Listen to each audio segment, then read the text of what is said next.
स्वागत है आपका डेली वाइट्स के एनसीईआरटी एग्जाम्पलर सीरीज में। जैसा कि अब तक आप जान चुके हैं, इस सीरीज में हम एनसीईआरटी एग्जाम्पलर के एमसीक्यूज और very short answer type questions को सॉल्व कर रहे हैं और साथ ही आंसर के पीछे के रीजंस को भी जानने का प्रयास कर रहे हैं। ये video lecture 11 biology chapter 16 digestion and absorption के बारे में है। इस लेक्चर के बाद से हमने ह्यूमन फिजियोलॉजी में इंटर कर लिया है। इससे पहले के जितने भी चैप्टर्स हैं, जितने भी यूनिट्स हैं, उन सारे चैप्टर्स के लेक्चर को देखने के लिए आप हमारे चैनल के प्लेलिस्ट में जाइए, जहां पे एनसीईआरटी एग्जाम्पलर 11 बायोलॉजी नाम से एक प्लेलिस्ट बनी हुई है। Go and check it out for more question wise and chapter wise analysis of NCERT exemplar. Now moving to the question section. आज का हमारा पहला सवाल है कि which of the following is not true about intestinal villi. Villi के बारे में इनमें से कौन सा कथन सही नहीं है। तो विलाई हमारा ऐसा दिखता है, a finger like projections present in intestine, that is called villi. और विलाई के पास क्या क्या चीजें होती हैं? विलाई के पास कैपिलरी होता है, विलाई के पास लेक्टल्स होते हैं, और विलाई के पास माइक्रोविलाई भी होता है। ठीक है, विलाई जो ये प्रोजेक्शंस है, इन प्रोजेक्शंस के भी सरफेस के ऊपर एक और प्रोजेक्शंस बना हुआ है। और ये कहाँ पे प्रेजेंट होता है? That is present in intestine. Basically intestine वाला विलाई हम ज्यादा पढ़ते हैं, और फिलहाल तो हम यही पढ़ रहे हैं क्योंकि हमारा चैप्टर है डाइजेशन। और एक सबसे बड़ी चीज, इसको यूज करने का ये मतलब कि बॉडी में हमारे कोई भी ऑर्गन है तो वो वेस्ट तो है नहीं, उसका कहीं ना कोई यूज तो है ही, राइट। ऑल्दो वेस्टिजियल ऑर्गन्स होते हैं, and that is another case we will talk about in class 12। उसके अलावा जितने भी हमारे बॉडी के ऑर्गन्स हैं वो सारे के सारे, उन सब का कहीं ना कहीं यूज है। तो इसका भी एक यूज है। इसका एक सबसे बड़ा फंक्शन है कि सरफेस एरिया इंक्रीज कर देता है, जिसकी वजह से जो डाइजेशन में एब्जॉर्प्शन वाला पार्ट है, बहुत अच्छे से सारे न्यूट्रिएंट्स ब्लड में एब्जॉर्ब हो जाते हैं, and this is how the absorption takes place. इसी तरीके से सरफेस एरिया इंक्रीज कर गया और सारा का सारा न्यूट्रिएंट एब्जॉर्ब हो जाता है। नाउ देखते हैं हम कि हमारे पास स्टेटमेंट्स क्या हैं। They possess microvilli. Yes, finger like projection की भी फिंगर लाइक प्रोजेक्शंस है, उसको हम माइक्रोविलाई बोलते हैं। सरफेस एरिया में बढ़ा देना, सरफेस एरिया बिल्कुल सही बात है, बढ़ जाता है। कैपिलरीज और लेक्टल वेसल्स भी हैं इसके पास। And then last is they only participate in digestion of fats. No, they participate in overall digestion of nutrients. Proteins भी कर रहे होते हैं, फैट्स भी कर रहे होते हैं, कार्बोहाइड्रेट्स भी कर रहे होते हैं, मिनरल्स भी कर रहे होते हैं, विटामिन भी कर रहे होते हैं। जितने टाइप के हमारे न्यूट्रिएंट्स हैं उन सब का डाइजेशन हो रहा होता है। Now moving to the next question, hepatopancreatic duct. अब यहीं पे रुकते हैं और इस वर्ड को एनालाइज करते हैं। हिपैटो वर्ड है ना, हिपैटो, जहां पे भी वर्ड हिपैटा यूज होता है, हिपैटो, हिपैटा, हिपैटिक, इस तरीके से वर्ड यूज हो रहा है, that is directly telling you about liver. ये मोर और लेस यकृत के बारे में ही बात करते हैं। एंड देन पैनक्रियाटिक, तो पैनक्रियाज से जो डक्ट आ रहा है उसको हम पैनक्रियाटिक डक्ट बोलते हैं। ठीक है, और ये दिया हुआ है कि हेपाटो पैनक्रियाटिक डक्ट, यानी कि कोई एक कॉमन डक्ट है जो कि लीवर से और पैनक्रियास दोनों के सिक्रेशन को ला रही है और डिओडेनम में ओपन कर रही है। तो ये उस डक्ट में, उस पाइप में कौन सा जो एंजाइम है या कौन सा जूस है वो कौन सा कैरी होगा। तो पहले देखते हैं कि कैसे दिखता है। ये रहा डक्ट फ्रॉम गॉल ब्लैडर। ये देखिए, duct from gall bladder liver वाले डक्ट में आकर के जुड़ गया और ये बन गया कॉमन बाइल डक्ट। इसके पास भी बाइल है और ये तो बाइल बना ही रहा है, ये दोनों आकर के मिल गया यहाँ पे। ठीक है, ये कॉमन बाइल डक्ट आकर के मिल गया। फिर ये देखिए पैनक्रियाटिक डक्ट जो है, पैनक्रियाज से जो डक्ट आ रहा है उससे, और ये इसमें ओपन हो गया, हो रहा है ना ओपन, और ये पोर्शन है डिओडेनम। तो इसमें कौन कौन सी चीजें होंगी? इसमें बाइल भी होगा और इसमें पैनक्रियाटिक डक्ट है तो पैनक्रियाटिक जूस भी होगा। तो that contain both bile and pancreatic juice. Moving to the next question, which of the following is not a common disorder associated with digestive system? पाचन तंत्र से संबंधित कौन सी बीमारी नहीं है? तो पाचन तंत्र से संबंधित बहुत सारी बीमारी होती हैं, जैसे कि हम लेमैन लैंग्वेज में बात करें तो आए दिन हम सुनते रहते हैं कि घर में किसी को गैस हो गया, एसिडिटी हो जाती है, वॉमिटिंग होती है, या फिर कॉन्स्टिपेशन हो जाता है। एंड देन फिर एक्सट्रीम केसेस में स्टूल में ब्लड का मिलना, यानी कि जब भी स्टूल पास हो रहा है उसमें ब्लड भी आ रहा है। फिर उसके बाद कॉन्स्टिपेशन की वजह से पाइल्स का हो जाना, रेक्टल ब्लीडिंग होना, और बहुत सारी चीजें इस तरीके की होती हैं। पर इनमें कहीं पे भी टेटनस नहीं आता, बिकॉज टेटनस डाइजेस्टिव सिस्टम का डिसऑर्डर नहीं है। It is not a disorder of digestive system. इसको हम लॉक जॉ डिजीज भी बोलते हैं। Now moving to the next question, a gland is not associated with alimentary canal. Alimentary canal हम किसको बोलते हैं? This from mouth portion to complete anal portion, यहाँ से यहाँ तक को हम कहते हैं completely एलिमेंट्री कैनाल। अब इसमें बहुत सारे ग्लैंड्स भी हैं। एक तो सबसे पहला सेलेवरी ग्लैंड है, जिसके 3 भाग हैं, सबलिंगुअल, सबमैंडिबुलर एंड पैरोटिड। ये तीनों के तीनों जीभ के नीचे रहते हैं और इनका काम क्या है? सेलेवरी ग्लैंड को हम लार ग्रंथि बोलते हैं, तो नाम ही बता दे रहा है सेलेवरी, सलाइवा, सलाइवा वो सिक्रीट कर रहा होता है, ठीक है। फिर लिवर भी एक ग्लैंड है। And then pancreas is also a gland, और पैनक्रियाज मिक्स्ड ग्लैंड है, और लिवर लार्जेस्ट ग्लैंड है। नाउ अब इनमें से कौन सा नहीं है? तो ये देखिए, पैनक्रियाज तो हमने देख लिया, लिवर से सेलेवरी ग्लैंड देख लिया, कुछ नहीं है तो वो है अड्रीनल। और अड्रीनल जो होता है वो किडनी के ऊपर होता है। ये हमारा किडनी, और इसके ऊपर इस तरीके से ऐसे बादल जैसा बना हुआ रहता है। नो, यही अड्रीनल ग्लैंड होता है जो बॉडी में अड्रीनलीन, इसका एंजाइम जो है वो है अड्रीनलीन, उसको सिक्रीट करता है, ब्लड में छोड़ देता है, तब जब स्थिति फाइट की हो, फ्लाइट की हो, फियर की हो, इस तरीके की जो एक्सट्रीम कंडीशंस हैं जहाँ पे बॉडी की रिस्पॉन्सेज जो है वो कई बार हमारे कंट्रोल में नहीं होता, हम डर गए, डर की वजह से शिवर कर रहे हैं, तो वो हमारे कंट्रोल में तो नहीं है, डर की वजह से वो अपने आप हो रहा है। तो जो धड़कन तेज हो रही है, पल्पिटेशंस हो रहे हैं, बहुत ज्यादा पसीना आ रहा है, या फिर इंटरव्यू है और इंटरव्यू की वजह से जो हम कहते हैं ना स्टमक में बटरफ्लाई बन रही है, वो इन तरीके की जितनी भी चीजें हैं वो सब काम करता है एड्रीनलीन। और एड्रीनलीन एक ऐसा हार्मोन है, अगर इसका अमाउंट बहुत ज्यादा हो जाए ब्लड में तो पॉइजन का काम करता है और इंस्टेंट डेथ हो सकती है। Now, moving to the next question, one of my favorite, match the following. Biomacromolecules of food. Biomacromolecules बड़े मॉलिक्यूल हैं, तो ये क्या होंगे? सबसे पहले ये टूटेंगे, converted into smaller and simple substances. Human digestive system, alimentary canal plus associated glands, इसमें तो कोई रॉकेट साइंस है ही नहीं। Stomach is a J shaped bag structure, ये बैग जैसा बना हुआ रहता है।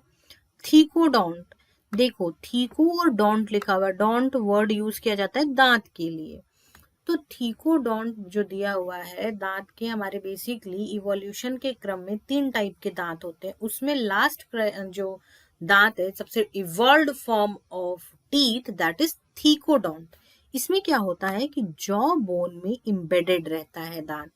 जो भी दांत है, ये फर्ज कीजिए कि दांत है, वो हमेशा ही इस तरीके से किसी ना किसी मसल्स में, गम्स में इम्बेडेड रहेगा, धसा हुआ रहता है ना हमारा दांत जॉ बोन्स में, तो इसी को हम कहते हैं thecodont type of dentition. Next है हमारा सिरोसा। सिरोसा की एक लेयर होती है जो कि आउटर वॉल बनाती है विसरल ऑर्गन का, that is serosa. So the correct answer is B. Now moving to the next question, again यहां से हम शुरू करते हैं एपिग्लॉटिस से। एपिग्लॉटिस इज अ फ्लैप जो कि फेरिंग्स और फूड पाइप को अलग अलग करता है, कि फूड खाते वक्त या किसी भी चीज को निगलते वक्त भी, इनफैक्ट कि अगर वो आपका सलाइवा भी है जिसको आप निगल रहे हैं, तब भी एपिग्लॉटिस फ्लैप है जो काम करता है और फेरिंग्स को कवर कर देता है। Then glottis opening of wind pipe, glottis है, ग्लॉटिस को ढकने वाला है जो है वो है epiglottis, right. Now duodenum, duodenum is U shaped structure emerging from stomach. And caecum, caecum में, इन सीकम के बारे में एनसीईआरटी ने बिल्कुल यही 3 शब्द बहुत अच्छे से लिख रखे हैं, blind, small blind sac. So the correct answer is C. Now moving to the next question, ये एक बहुत ही इंपॉर्टेंट क्वेश्चन है और बहुत ही खास सवाल है। यहाँ पे इंजाइम्स दिया हुआ है एक सेक्शन में, दूसरे सेक्शन में ये दे रखा है कि वो किस पे काम करते हैं। तो इंजाइम्स, ये तोड़ने वाले इंजाइम्स है, एजेस लगा हुआ है तो ये सारे तोड़ने वाले इंजाइम्स हैं, राइट। तो ये कैटालाइज कौन कौन सा रिएक्शन कर रहे हैं इसके बारे में बताना है। तो ये हमें बायोकेमिस्ट्री में भी पूछा जाता है, ये केमिस्ट्री में भी पूछा जाता है, केमिस्ट्री का ही बायोकेमिस्ट्री पोर्शन है, मतलब बायोलॉजी और केमिस्ट्री का जो पार्ट होता है, समागम होता है, उस वाले पोर्शन को हम बायोकेमिस्ट्री कहते हैं, जिससे बायो के भी सवाल रहते हैं, जिसमें केमिस्ट्री के भी सवाल रहते हैं। एंड देन ये पूछा जाता है बायोमोलिक्यूल्स में भी, और ये फिर यहाँ पे इंजाइमोलॉजी जब पढ़ाई हो रही होती है, जहाँ पे इंजाइम्स के बारे में हम पढ़ रहे होते हैं, उसमें भी ये पूछा जाता है कि कौन सा इंजाइम किस पे काम करेगा और कौन से कैटेगरी का वो इंजाइम है। सो कैटेगरीज तो बहुत ही दूर की बात हो गई, पहले हम यहाँ देख लेते हैं किसको कौन सा कैटालाइज कर रहा है। तो लाइपेजेस, लाइपेज फैट्स, लिपिड्स, ये फैट्स को ब्रेक करता है। न्यूक्लिएजेस, नाम से पता चल रहा है न्यूक्लिक एसिड। कार्बोक्सी पेप्टिडेज, यहाँ देखिए पेप्टिडेज यानी कि पेप्टाइड को तोड़ रहा है। एनी हाउ कार्बोक्सी यानी कि ये कार्बन और ऑक्सीजन में रह रहे कोई भी बॉन्ड है ऐसा जिसमें कार्बन ऑक्सीजन भी है, उस वाले बॉन्ड को भी ब्रेक कर रहा है। तो ये ब्रेक करता है प्रोटीन, पेप्टोन्स एंड प्रोटियोजेस तीनों को। And then last is glycosidase, glycosidase will break carbohydrates. So the correct answer is D. Now moving to the next question. Dental formula, बहुत ही सिंपल है। डेंटल फॉर्मूला मतलब दांतों की गिनती है। तो दांतों की गिनती करें तो जॉ के एक पोर्शन में, एक भाग में, देखिए ये हमारे जॉ का आधा पोर्शन है, नीचे वाला समझ लीजिए। तो आई स्टैंड्स फॉर इंसीजर्स, इंसीजर वो वाले दांत होते हैं जो काटने के काम आते हैं, कटिंग टीथ जो होता है उसको हम इंसीजर्स कहते हैं।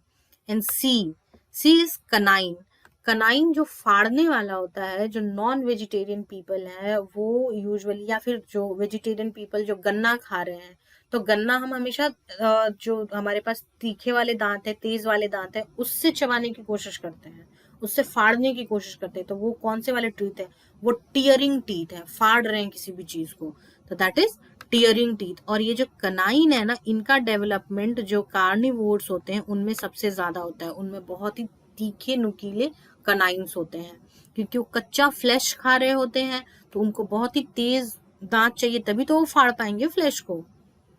Next is premolars, premolar, molar से पहले जो टीथ है दैट इज प्रीमोलर, और इसका नीचे में, नीचे वाले जॉ में 2 है, ये रहा हमारा, सॉरी ये रहा हमारा 2 प्रीमोलर, ठीक है। और प्रीमोलर के बारे में एक खास बात और है, जो बच्चों में 20 दांत होते हैं ना, 20 दांत में ये प्रीमोलर्स नहीं होते हैं, मोलर्स होते हैं, प्रीमोलर नहीं होते हैं उनमें।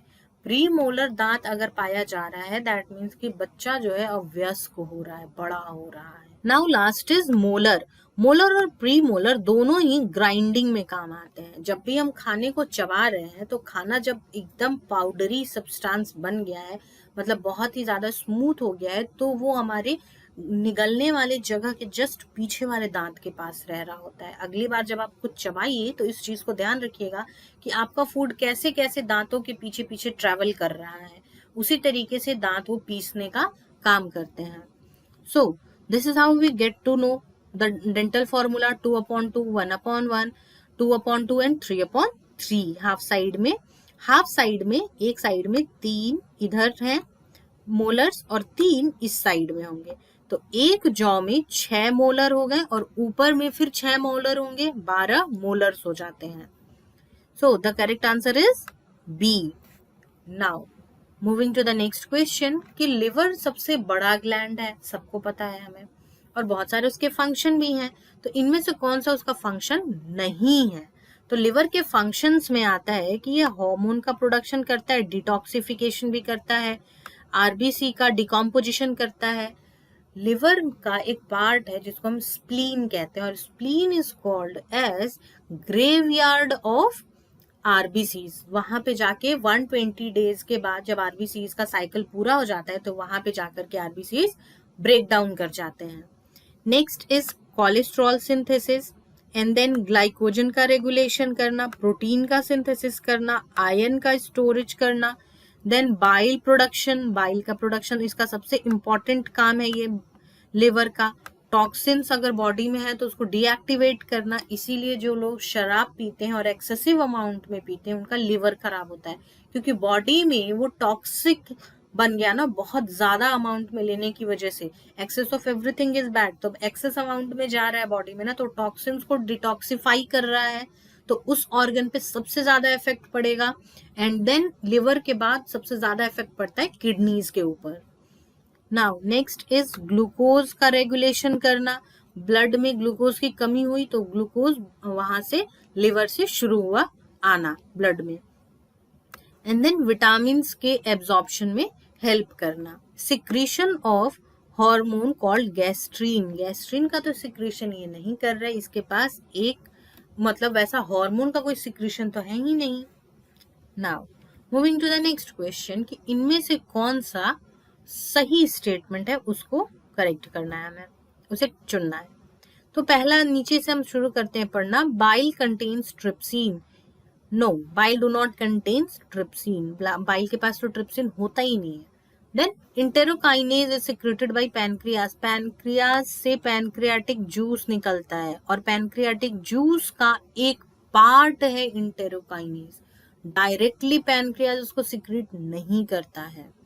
And then trypsinogen is secreted by intestinal mucus. No, trypsinogen इससे सिक्रीट नहीं होता है। यद्यपि जो ट्रिप्सिनोजेन है वो एक इनएक्टिव एंजाइम जरूर है, जिसको कि लो पीएच मिलता है और वो एक्टिवेट होता है और वो बनता है ट्रिप्सिन में। तो this is the correct statement कि यहाँ पे trypsinogen is an inactive enzyme. बिल्कुल सही बात है। नाउ एक चार्ट मैंने दे दिया है, आप वीडियो को पॉज करके इस चार्ट को देख सकते हैं। इसमें मैंने एंजाइम्स प्रोड्यूस कहाँ से हो रहे हैं और उनका साइट कहाँ पे है, कहाँ पे ये रिलीज होंगे, उनका पीएच लेवल क्या है जिसपे वो काम करते हैं, वो क्षारीय है, अम्लीय है या न्यूट्रल है, वो सारी चीजें रखी हुई हैं यहाँ पे। Now moving to the very short answer type question. पहला सवाल हमें दे रखा है कि फूड मिक्स होता है बहुत ही थॉरोली, बहुत अच्छे से मिक्स हो रहा है गैस्ट्रिक जूसेस में, और वो एसिडिक होता है, और पेट में मूव करते करते बहुत अच्छे से एसिड मिल गया, सारी चीजें हो गई, फूड बहुत ही अच्छे से मिलके ग्राइंड हो चुका है। तो उस वाले पूरे फूड को हम क्या बोलते हैं? उस फूड को हम कहते हैं chyme. Now next question is कि ट्रिप्सिनोजेन इनएक्टिव एंजाइम है, पता है हमें, और वो एक्टिवेट होता है an enzyme enterokinase activates it. इसको इंटेरोकाइनेज एक्टिवेट कर रहा है। तो ये विच टिश्यू और सेल सिक्रीट्स दिस एंजाइम, ये कौन सा टिश्यू या सेल एंजाइम को सिक्रीट कर रहा है, और हाउ इज इट एक्टिवेटेड, और ये एक्टिवेट कैसे हो रहा है? तो intestinal mucosa secrete this enzyme. Intestinal mucosa इसको सिक्रीट करता है, एंड देन ट्रिप्सिनोजेन एक्टिवेट होता है इंटेरोकाइनेज में और एक्टिव ट्रिप्सिन में कन्वर्ट होता है। Now moving to the next question, in which part of alimentary canal does absorption of water, simple sugars and alcohol takes place? ये सारी चीजें कहाँ पे बहुत अच्छे से एब्जॉर्ब हो रही हैं बॉडी में, अवशोषित हो रही हैं? वो हो रही हैं स्टमक में। सिंपल शुगर्स, अभी कॉम्प्लेक्स नहीं है, सिंपल शुगर्स है। नाउ नेक्स्ट सवाल है हमारा कि कौन सा एंजाइम जो होता है न्यूक्लियोटाइड को शुगर और उसके बेसिस में कन्वर्ट करता है? That is nucleotidase and nucleosidase. पहले न्यूक्लियोटाइड टूटेगा, फिर बनेगा न्यूक्लियोसाइड, फिर न्यूक्लियोसाइडेज उसको तोड़ेगा शुगर एंड बेसिस में। Now moving to the next question, define digestion in one sentence. Very simple, the process of changing of food in stomach so that it can be used by body। या फिर इसको हम इस तरीके से लिख सकते हैं, breaking down of biomicromolecules by alimentary canal to absorb it in the body, ये भी चीज लिख सकते हैं। ब्रेक डाउन ही हो रहा है ना, सिंपल चीजें बन रही हैं। देखो ब्रेक डाउन किस तरीके से हो रहा है, लार्जर पर्सपेक्टिव से अगर सोचना शुरू करें तो आपके पास एक फुल्का, एक रोटी आई थी जिसको पहले आपने तोड़ के निवाला बनाया, उसका बनाया है, फिर उसको मुंह में रखा है, मुंह में फिर से टूटना वो शुरू हुआ है, मास्टिकेशन फूड का टूट रहा है और सलाइवा के साथ मिक्स हो रहा है। पहले कटिंग टीथ का काम आया, फिर उसके बाद प्री मोलर्स ने काम किया, फिर मोलर्स ने काम किया, और धीरे धीरे धीरे वहां से प्रोसेस ब्रेकडाउन का शुरू होता है। मुंह में से ही सबसे पहले शुगर और कार्बोहाइड्रेट का पाचन शुरू हो जाता है।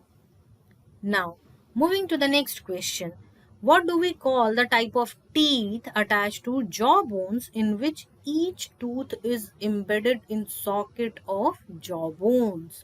उसको हम कहते हैं थीकोडोंट, जिस बारे में अभी हमने बात की। और देखते हैं टूथ के टाइप। ये देखिए, ये है 3 टूथ के type, acrodont, pleurodont and thecodont. सबसे मजबूत टाइप ऑफ टीथ, दोनों साइड से इसको जकड़ने के लिए है, तो ये जल्दी टूटेगा नहीं, टूटेगा बिल्कुल भी। तो this is one of the very strongest type of teeth, thecodont. And acrodont, ये ऊपर से देख सकते हैं एकदम अटैच है और ये साइड से अटैच है, तो ये बहुत ही लूजली अटैच रहता है, डीपली रहता नहीं अटैच। थीकोडोंट के टाइप तो चोट लगी या फिर कुछ ऐसा हुआ तो ये जिन जानवरों में पाया जाता है उनके दांत बहुत ही जल्दी टूट जाते हैं। Now moving to the next question, कि स्टमक जो होता है अपर लेफ्ट पोर्शन में एब्डोमिनल कैविटी के मिलता है, तो इसके 3 मेजर पार्ट कौन कौन से हैं? तो इसके 3 मेजर पार्ट हैं fundus, cardiac and pyloric. Sorry, cardiac पहले होगा, उसके बाद फंडस होगा। फंडस ऊपर वाले पोर्शन को कह रहे हैं, लेकिन शुरुआत तो यहाँ से हो रही है, इधर से कोई भी चीज आ रहा है तो ये वाला पोर्शन पहले आया ना, तो cardiac, fundus and pyloric. Now next question is कि does gall bladder make bile?